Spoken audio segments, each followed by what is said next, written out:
Child, I was out there being fast over the weekend, and now I'm sick. Jesus.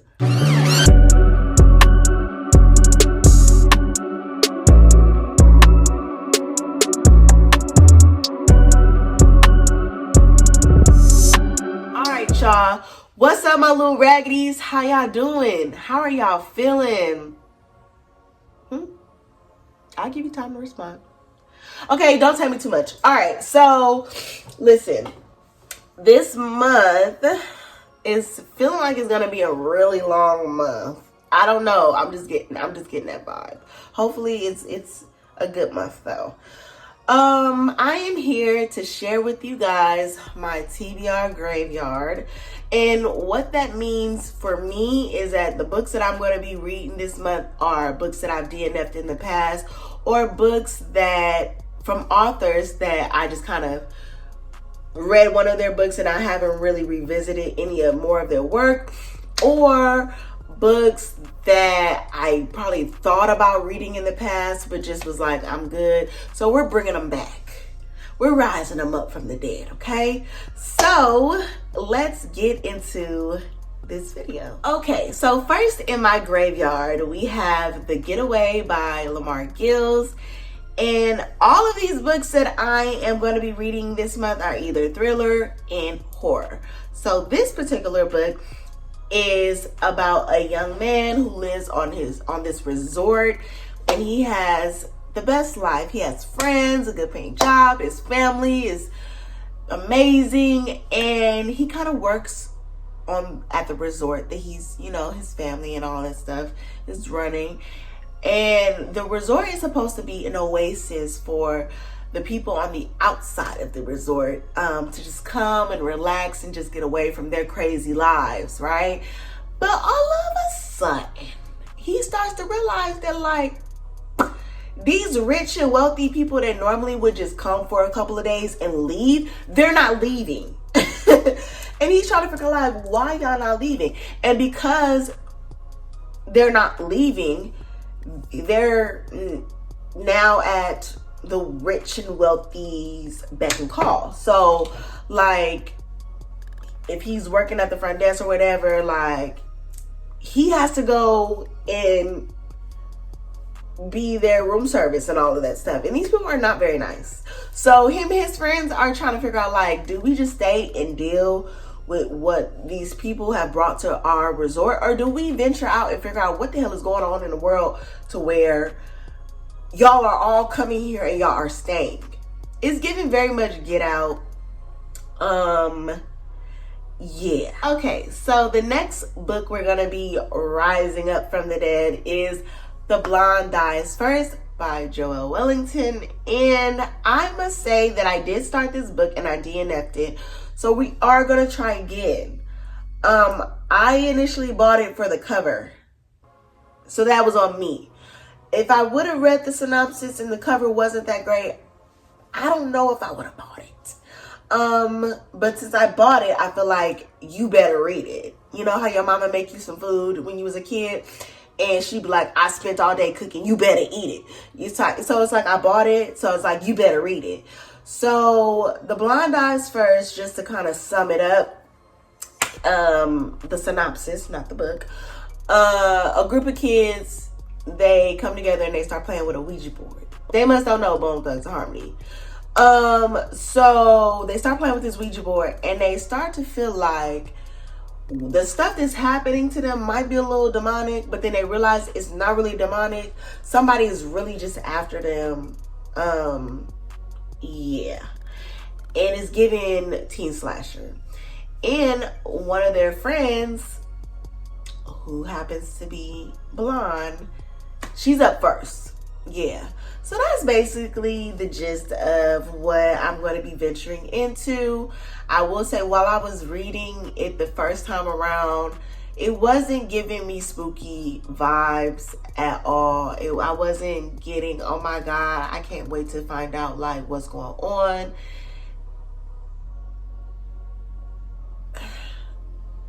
The silence is loud.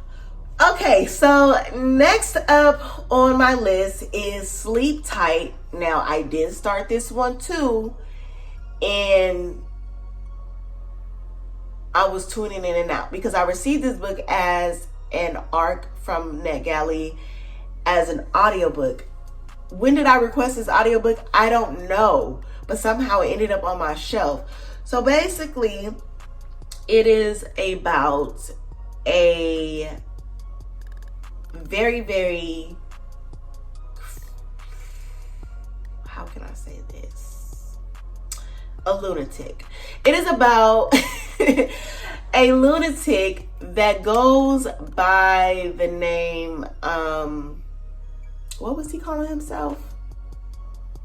I don't know, but he was like describing himself as a sort of priest, but he was kidnapping people and he had his whole little house of horrors. And so in this house of horrors, when they finally caught up with the man, he had 19 bodies in there. They discovered 19 bodies and one survivor. So they lock him up, throw away the key. He can't get out. They sentence his ass to death, as they should. The one survivor, he ends up in a hospital for the criminally insane. Poor baby. So they finally put the man to death. And the next day, the detective who busted him, he ends up murdered. And there's another copycat killer who comes out and he goes by the name The Outcast, and he's like, it was really me. I did it. Y'all got the wrong guy. Ha ha ha. Ha ha ha ha ha ha ha ha. Ha ha ha ha ha ha ha ha. And then so the detective who ends up murdered, his daughter is now a detective. We're in present day. Keep up. It's a lot. We're in present day. She's now a detective, and the outcast kidnaps her daughter. So she goes back to talk to the one lone survivor from years ago to figure out like what really happened. And in the midst of that, she's dealing with her own childhood traumas and things and grief and all of that stuff. So yeah, when I was listening to it, it wasn't bad, but I was tuning in and out. I wasn't really giving it my full attention. So this time we're gonna lock in and we're gonna do it the right way. Hopefully, everybody says this book is so good, it's so good, it's so good. I don't know. So I'm gonna see for myself. So next up, we have The Accomplice by Curtis 50 Cent Jackson and Mr. Philip Clark. I don't remember that man's first name. It's so little on the cover. It's so tiny. So basically, Nia is a ranger and she is trying to catch all the bad guys. She is a good cop. Okay, she don't fool around with the whole crooked cop shit. She's not like that. So on the other side of things, we have Desmond. He is a robber. He be robbing people. I feel like it's for the right reason though. He be robbing the rich and the wicked.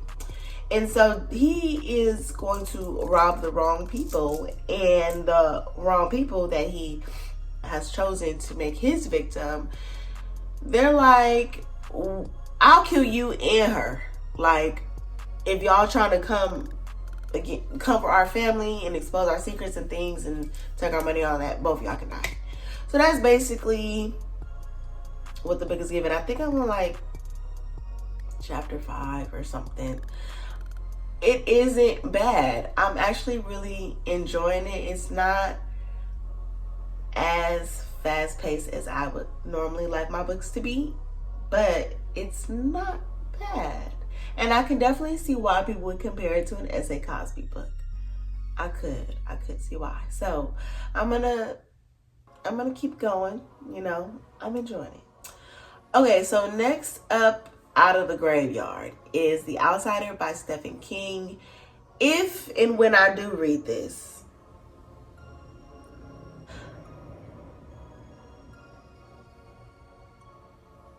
if and when I do read this. It will be my first Stephen King read, and I'm a little nervous because people say that Stephen King's writing is very wordy. Like, it's very, very much irrelevant information a lot of the times when he like writes, and I can definitely see how that could be a thing because his books tend to be like 1,000 pages long. So yeah, I'm gonna try to get into it. I have the book on my Kindle and I have the audiobook.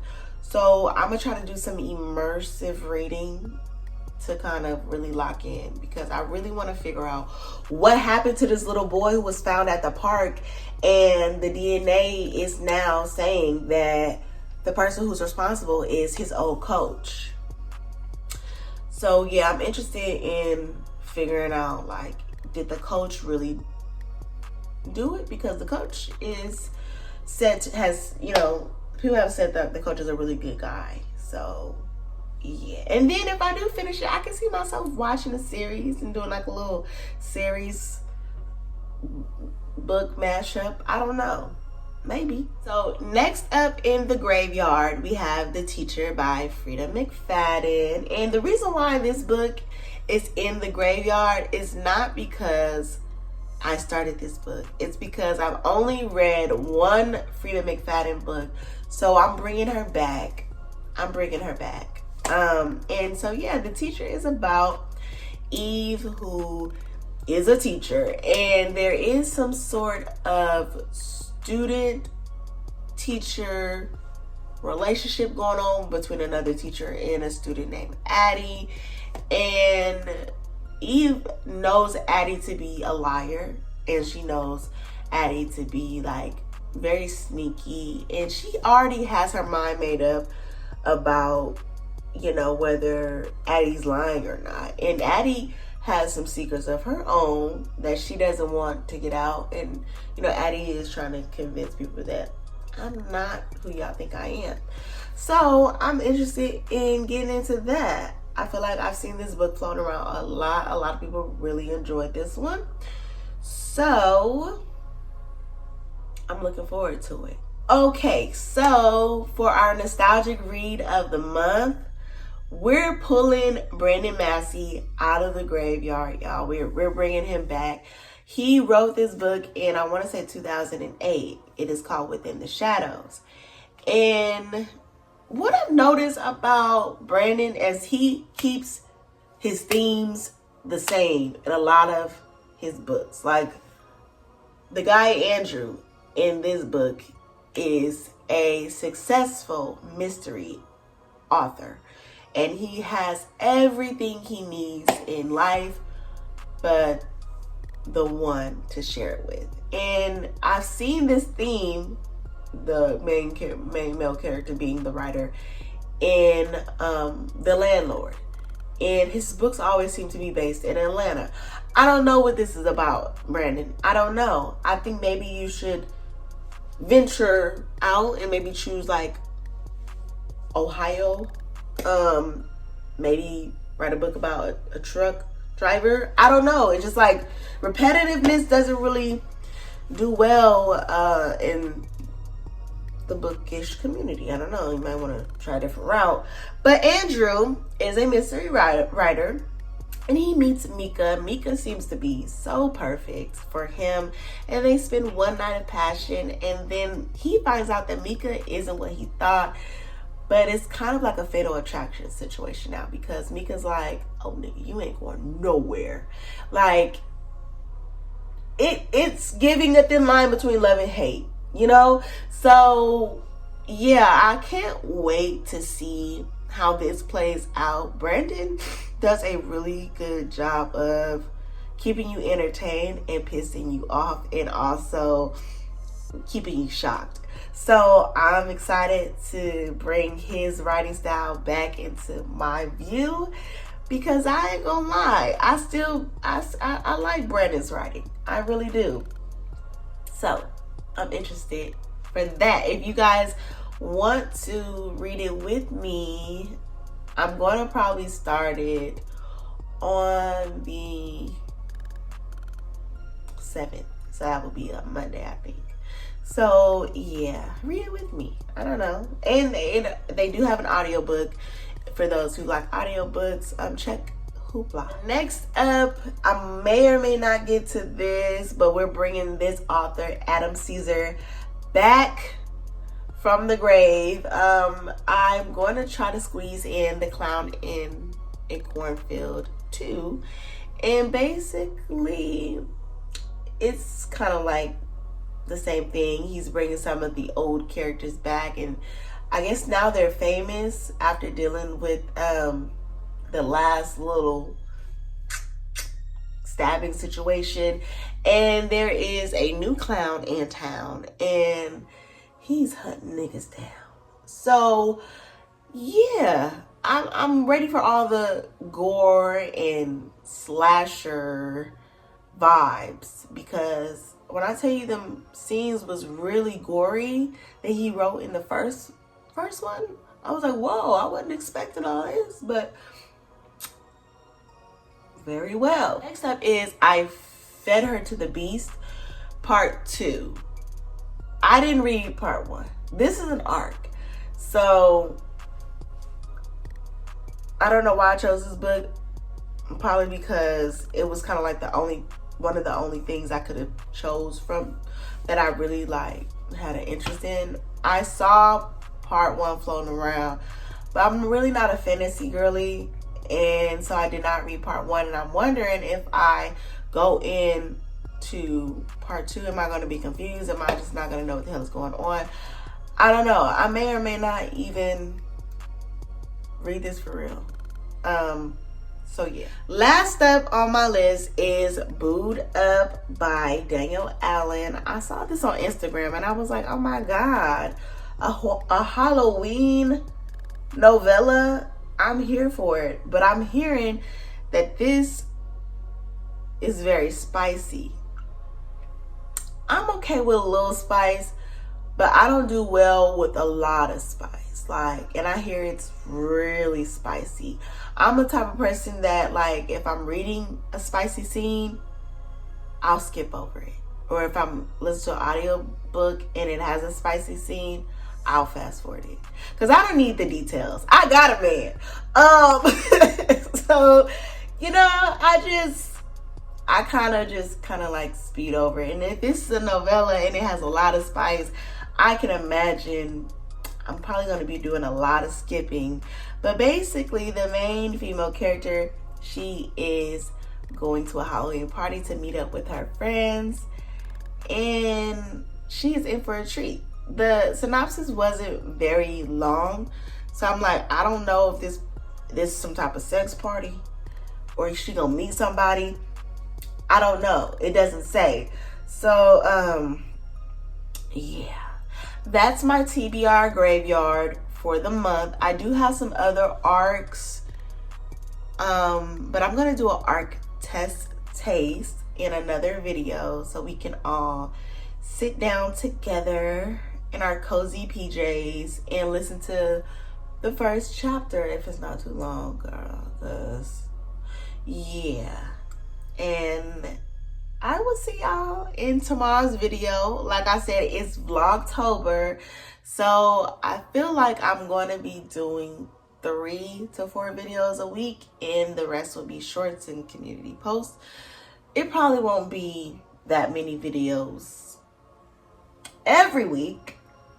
But I'm doing my best with 3 kids and a dog and a husband. And all of them are needy. Every single last one of them. So, give me grace this month, okay? All right, I love y'all. Be safe. Drink your water. Stay hydrated. Hug your parents if you have your parents around. Mine get on my nerves. I'm venting at this point. All right.